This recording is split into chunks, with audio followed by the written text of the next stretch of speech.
Hello everyone. MKS में आपका बहुत बहुत स्वागत है। आज के इस वीडियो में हम डिस्कस करने वाले हैं बॉटनी प्रैक्टिस क्वेश्चन, वनस्पति विज्ञान के प्रैक्टिस क्वेश्चन, जो कि आपके एग्जाम के पॉइंट ऑफ व्यू से बहुत ही इंपॉर्टेंट रहने वाले हैं। ये क्वेश्चन आपको डायरेक्ट एग्जाम में भी देखने को मिल सकते हैं या फिर इससे रिलेटेड क्वेश्चन आपको देखने को मिल जाएंगे। तो चलिए शुरू करते हैं। पहला क्वेश्चन है कि निम्न में से कौन सा पादप उब्बेलिंगा श्रेयी है? Which of the flowing plant is monoecious? देखो आपने पढ़ा होगा एक लिंगा श्रेयी, द्विलिंगा श्रेयी, उभयलिंगा श्रेयी, है ना। 11th और 12th आप पढ़ के आए हो तो थोड़ा आइडिया आपको होगा। तो पहले आपको आंसर देना है, फिर मैं आपको बताने वाला हूं। तो ऑप्शन है केरिया पपैया, कारा, मार्केसिया, पोलीमार्पा, साइकस, सरनेलिस। बताइए कौन सा ऑप्शन सही है। तो देखो इसका राइट ऑप्शन होगा ऑप्शन 2 यानी कि कारा। यहां पर देखो कारा क्या है, आपका उबे लिंगा श्राई है। क्लियर। और कारा तो आपने देखा होगा, कुछ इस प्रकार का दिखाई देता है कारा प्लांट्स, तो ये उबे लिंगा श्राई होता है। क्लियर। चलिए बढ़ते आगे की ओर। परिपक्व अवस्था में एक प्रारूपी आवर्त बीजी भ्रूणकोष निम्न में से कौन सा होता है? ए typical angiosperm embryo sac at maturity. बहुत ही अच्छा क्वेश्चन है और ये आप पढ़कर आए हो बायोलॉजी में, तो आपको तो आंसर आना चाहिए। लेकिन यहाँ पर ऑप्शन देखो कंफ्यूजन वाले हैं। 8 न्यूक्लिएट यानी कि 8 केंद्रीय और 7 कोशिकीय, 7 केंद्रीय 8 कोशिकीय, 7 केंद्रीय 7 कोशिकीय, 8 केंद्रीय 8 कोशिकीय। तो इस प्रकार के ऑप्शन आपको वहां पर मिलेगा। तो दिमाग पूरा यहाँ पर आपको फोकस करना है, तभी जाके आंसर आप कर पाओगे। चलो बताओ कौन सा सही हो सकता है इसका।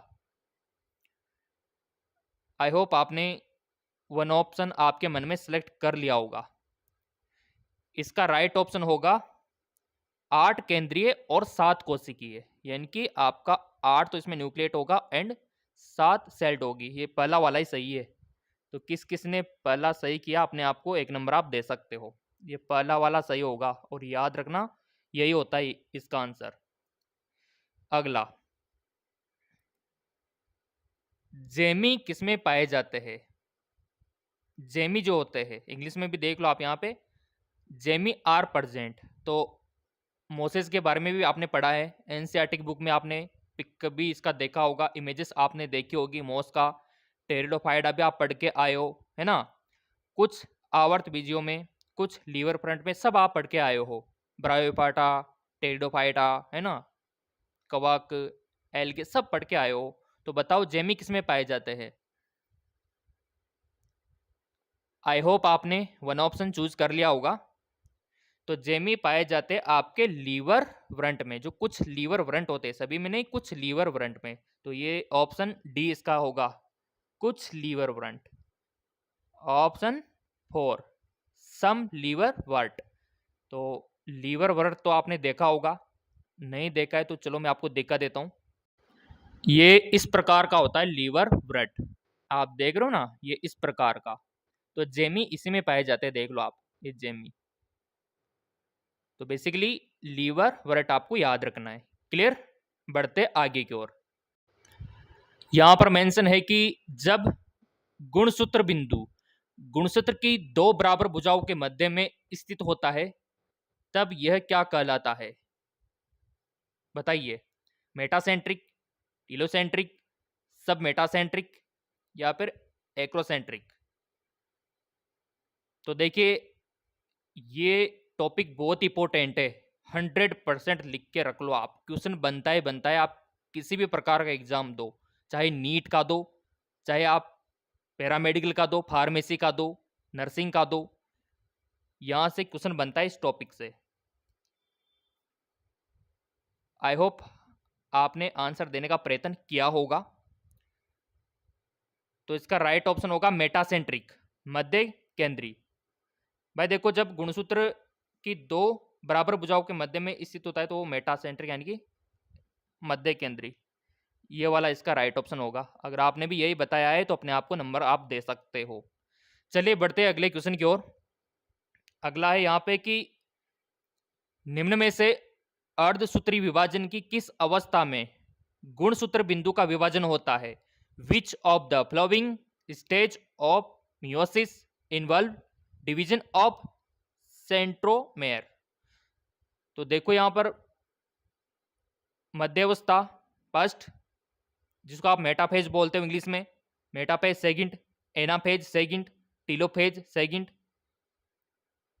तो बताइए अर्धसूत्री विभाजन की किस अवस्था में गुणसूत्र का विभाजन होता है, गुणसूत्र बिंदु का विभाजन होता है?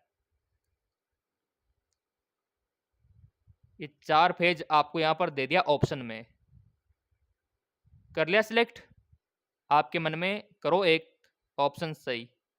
ठीक है चलो, तो इसका राइट ऑप्शन होगा एनाफेज सेकंड। तो एनाफेज सेकंड में होता ही है गुणसूत्र बिंदु का विभाजन। याद रखना चाहो तो आप लिख सकते हो नोटबुक में, इंपॉर्टेंट है देखो। और यहां से क्वेश्चन बनता है मियोसिस हो गया आपका, है ना, माइटोसिस हो गया। अगला क्वेश्चन, सरगम में CO2 स्थलीकरण में पहला अस्थायी उत्पाद क्या है? The first stable product of CO2 fixation in sorghum. तो 4 ऑप्शन है यहाँ पे। पायरुविक एसिड, ऑक्जेलिक, जिसको आप ऑक्सो एसिटिक अम्ल बोलते हो, ठीक है, सक्सनिक अम्ल आपने पढ़ रखा है, फास्फोग्लिसरिक अम्ल। तो इनमें से कौन सा ऑप्शन सही होगा? अब यहाँ पर बहुत सारों को तो सरगम के बारे में पता नहीं है कि सर ये सरगम क्या होता है। तो चलिए पहले तो मैं आपको सरगम दिखा देता हूँ कि किस प्रकार का दिखाई देता है। जैसा कि आप यहाँ पर देख पा रहे होंगे, इस प्रकार का रहता है आपका सरगम। आई होप आपने देखा होगा। जो आप में से जो विद्यार्थी किसान परिवार के बैकग्राउंड के होंगे उनको तो पता है। ये इस प्रकार का मक्का के सीजन में लगता है ना, जिसको आप ज्वार भी बोलते हो, है ना। ये इस प्रकार का रहता है आपका सरगम। तो इनकी बात यहाँ पर हो रही है। और इनका देखो, इनका आटा भी बनता है, रोटी भी बनती है ना, ज्वार की। तो ये होता है आपका सरगम। तो चलो अब बताओ इसका आंसर क्या होगा। तो आपने चूज कर लिया होगा बिल्कुल। तो इसका राइट ऑप्शन होगा ऑक्जेलो एसिटिक अम्ल, ऑक्जेलो एसिटिक अम्ल, ये वाला होगा। क्लियर? हाँ, ऑक्जेलो एसिटिक अम्ल। चाहो तो नोटबुक में लिख सकते हो। अगला यहाँ पर कि निम्न में से कौन सा कारक एक समष्टि फाउंडर प्रभाव उत्पन्न करता है? The factor that lead to founder effect in a population. 4 option है, नेचुरल सिलेक्शन, जेनेटिक रिकॉम्बिनेशन, आपका जो म्यूटेशन उत्परिवर्तन, जेनेटिक ड्रिफ्ट, अनुवांशिक विचलन। तो इसका राइट ऑप्शन हो जाएगा आपका अनुवांशिक विचलन, जेनेटिक ड्रिफ्ट। ये ऑप्शन 4 इसका राइट ऑप्शन होगा। अगर आपने भी यही किया था आपके मन में तो 1 नंबर आप दे सकते हो। क्लियर? बढ़ते आगे की ओर। क्वेश्चन है, अंतरजातीय परजीविता को किस प्रकार निरूपित किया जा सकता है? बताइए। एनालिज्म कैन बी रिप्रेजेंट अंतरजातीय परजीविता को। स्पीसीज ए नेगेटिव, स्पीसीज बी आपका 0 कर रखा है, जाति ए पॉजिटिव, जाति बी भी पॉजिटिव, या दोनों नेगेटिव, या एक पॉजिटिव एक 0। बताइए अंतरजीविता परजीविता को किस प्रकार निरूपित किया जा सकता है? आपके मन में सेलेक्ट कर लिया होगा आपने, क्योंकि देखो इससे क्या होगा, आपकी प्रैक्टिस अच्छी होगी कि हाँ हमको पहले पता था या नहीं था, वो आप समझ जाओगे, है ना। और दूसरों को पता भी नहीं लगेगा, खुद का एनालिसिस हो जाएगा। तो देखिए इसका राइट ऑप्शन होगा, इसमें क्या होता है बेसिकली, जो स्पीसीज जाति जो होती है ना, वो ए तो इसमें नेगेटिव होती है और इस बी इसमें नेगेटिव होती है, सॉरी यहाँ पर जीरो होती है, ठीक है। यानी कि ए तो इसमें नेगेटिव होना चाहिए, बी जीरो होना चाहिए। तो ये तो ऑप्शन पहले में दे दिया इसने, तो अच्छी बात है ना। तो आपने भी पहला ही चूज किया है तो अपने आप को 1 नंबर दे सकते हो। क्लियर। अगला क्वेश्चन है कि कार्बन, नाइट्रोजन, फास्फोरस और कैल्शियम जैसे पोषकों की मृदा में मात्रा किसी दिए गए समय में कैसे संदर्भित की जाती है। The amount of nutrient such as carbon, nitrogen, phosphorus and calcium present in the soil at any give time. चरम अवस्था, चरम समुदाय, अस्थायी अवस्था, अस्थायी फसल, बताइए।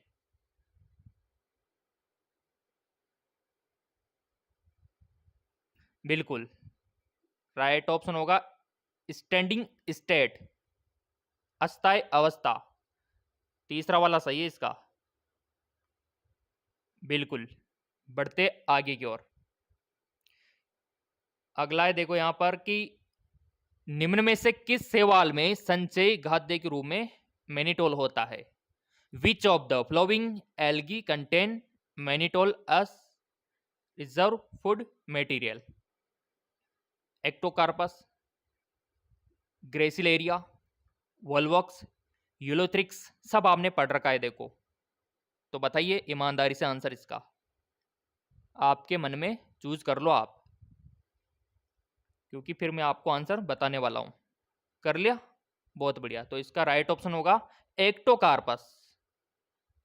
एक्टोकार्पस पहला वाला, तो इसमें होता है मैनिटोल, ठीक है। अगला क्वेश्चन, प्रकृति में अंतराजातीय प्रतिस्पर्धा के बावजूद प्रतिस्पर्धा करने वाली जातियों ने अपनी उत्तरजीविता के लिए कौन सी विधि का विकास किया होगा। सारे देखो हमने जो नोट्स आपके लिए प्रोवाइड करवाए थे, सारे क्वेश्चन वहीं से और एग्जाम में भी वहीं से बनेंगे। संसाधन विभाजन, स्पर्धा, सोपारिता या फिर बक्षम, बताइए कौन सा सही होगा। बिल्कुल सोर्स पार्टीशनिंग यानी कि संसाधन विभाजन, ये वाला होगा इसका राइट ऑप्शन, पहला वाला। Very good. अगला है यहां पे, कुछ वंश जैसे कि सिलेजिनेला और सल्वनिया 2 प्रकार के बीजाणु उत्पादित करते हैं, ऐसे पादपों को क्या कहा जाता है। Genera like Selaginella and Salvinia produce 2 kind of spore, such plant are known as. क्या बोलते हैं ऐसे पादपों को। 4 ऑप्शन आपके सामने, अच्छे से देखो आप और फिर आंसर दो। बहुत सारों को तो ये सेम सेम लग रहा होगा, लेकिन ऐसा नहीं है, बहुत बड़ा अंतर है चारों में, तभी तो बोल रहा हूँ कि गौर करो आप। होमोसोरस, हेटेरोसोरस, सम बीजाणु, विषम बीजाणुक, सारे देखो हमने जो नोट्स आपके लिए प्रोवाइड करवाए थे एप्लीकेशन पे, वहाँ से क्वेश्चन बनाए गए पूरे के पूरे, वहीं से बने, एनसीईआरटी से बने और पूरा सिलेबस एनसीईआरटी बेस है। बिल्कुल, तो राइट ऑप्शन क्या होगा आपका, विषम बीजाणुक, हेटेरोस्पोरस, ऑप्शन 4। जिसने ऑप्शन 4 यानी कि डी वाला सेलेक्ट किया, उनको सैल्यूट यहाँ पर मैं करता हूँ, क्योंकि बहुत ही अच्छा आंसर था उनका। अब यहाँ पर आप बोलेंगे सर नोट्स वाली बात आपने बोली, तो ये नोट्स कहाँ पर मिलते हैं। तो चलो उसका प्रोसीजर भी मैं आपको दिखा देता हूँ, फिर आगे कंटिन्यू करेंगे। सो बेसिकली देखो गूगल प्ले स्टोर पे एमकेएस एकेडमी ऐप है, ये डाउनलोड आपने कर लिया होगा, तो यहाँ से भी आप ले सकते हो। यहाँ पर कुछ प्रोसीजर समझ में नहीं आता है तो फिर ये नंबर है हमारे व्हाट्सअप वाले, थोड़ा सा जूम आउट करके मैं आपको दिखा देता हूँ। लाइव क्लास भी ले सकते हो चाहो तो आप हमारी, ठीक है। 8302105558 नोट कर लो आप, कभी जरूरत पड़ सकते है आपको नोट्स लेने की, पीडीएफ लेने की, है ना, लाइव क्लास लेने की, क्योंकि तैयारी तो आपको करनी होगी, सिलेक्शन तो पाना ही होगा ना, तो नोट कर सकते हो अगर आपको एक्चुअल में तैयारी करके नाम रोशन करना है तो। चलिए बढ़ते आगे की ओर। अगला हमारा है क्वेश्चन, प्रकाश कालिता के दौरान पादपों में प्रकाश के अवगम का स्थान कौन सा है? The site of precipitation of light in plant during the photoperiodism. बताइए। तो इसका होगा लीफ, यानी कि पत्ती होगा ना। बिल्कुल पत्ती होगा। तो अगर आपने भी चूज किया है तो 1 नंबर आप दे सकते हो। चलिए बढ़ते आगे की ओर। क्वेश्चन है आपका कि जेल पर रखे एथिडियम ब्रोमाइड से अभिरंजित डीएनए रज्जुकों को जब यूवी विकिरण के अंतर्गत देखा जाता है तब वह कैसा दिखाई देते हैं? DNA stand on a gel stand with ethidium bromide when view under ultraviolet radiation. 4 option है देखो, पीली पट्टियां, चमकीली नारंगी पट्टियां, गहरी लाल पट्टियां, चमकीली नीली पट्टियां। तो इसका राइट ऑप्शन होगा आपका चमकीली नारंगी पट्टियां, ब्राइट ऑरेंज बैंड। ये देखिए। क्लियर। बढ़ते आगे की ओर। एक पादप के परागकोश में परागकणों के एक भिन्न पादप के वर्तिकाग्र पर हस्तांतरण के लिए कौन सा शब्द प्रयुक्त होता है जिसमें परागकण के दौरान वर्तिकाग्र पर आनुवांशिक रूप से भिन्न प्रकार के परागकण लाए जाते हैं? बताइए। बहुत अच्छा क्वेश्चन है देखो, और आशा करते हैं कि आपने कर भी दिया होगा इसको। तो देखिए, पर निषेचन जेनोगमी इसका राइट ऑप्शन होगा। अगर ईमानदारी से आपने भी यही किया था तो नंबर दे लो 1। अगला है फिर यहाँ पर बहुत ही प्यारा क्वेश्चन है देखो, निम्न में से कौन से शैवाल केराजिन उत्पन्न करते हैं? देखो शैवाल से क्वेश्चन बनता है, कौन सा शैवाल क्या उत्पन्न करता है सबको नोट डाउन कर लेना आप। और वैसे भी अगर आपने चैनल को सब्सक्राइब कर रखा है, बेल आइकन पर प्रेस कर रखा है, तो अलग से शैवाल के टॉप एमसीक्यूज भी आपको मिल जाएंगे, क्योंकि सारे एमसीक्यूज उपलब्ध हम करवाएंगे आपको, जितने भी टॉपिक है ना उसके ऊपर। विच of the following algae produce आपका जो केराजिन है? बताइए। हरित शैवाल, भूरे शैवाल, लाल शैवाल, नील हरित शैवाल, कौन सा सही है आंसर? कौन सा शैवाल है जो केराजिन उत्पन्न करता है, प्रोड्यूस करता है केराजिन? तो वो है आपका रेड एल्गे, आपका लाल शैवाल। रेड एल्गे होता है, लिख लो, नोट कर लो, जो केराजिन उत्पन्न करता है। तो यहां पर अगर आपने इसी को चूज किया है तो 1 नंबर दे सकते हो ईमानदारी के। बढ़ते आगे की ओर। समीकरण GPP minus R equal to NPP में आर किसे निरूपित करता है? In the equation GPP minus R equal to NPP में आर किसको रिप्रेजेंट करता है? और ये इक्वेशन आपने देखी होगी आपके एनसीईआरटी बुक में या फिर हमारे नोट्स में। तो बताओ आंसर, सोच लिया?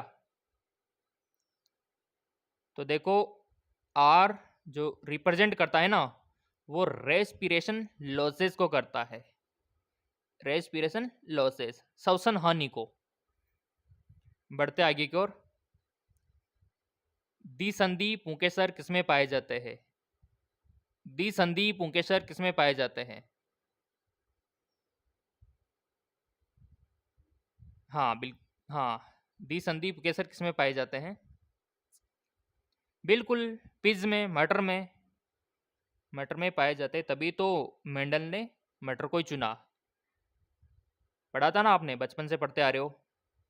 अगला क्वेश्चन, रोग को ठीक करने के लिए जीन प्रवर्धन करते हुए एक जीन को लक्ष्य किया जाता है, तब वह प्रक्रिया क्या कहलाती है? When gene targeting involving gene amplification is attempt in a individual tissue to treat disease.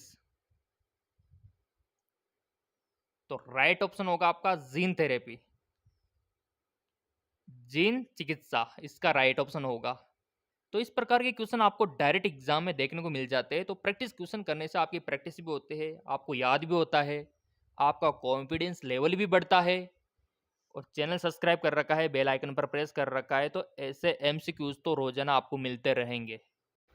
और अगर आपको नोट्स वगैरह लेना है, पीडीएफ वगैरह लेना है, तो इन नंबरों पे आप व्हाट्सअप करके पीडीएफ एमसीक्यूज ले सकते हो, नोट्स ले सकते हो।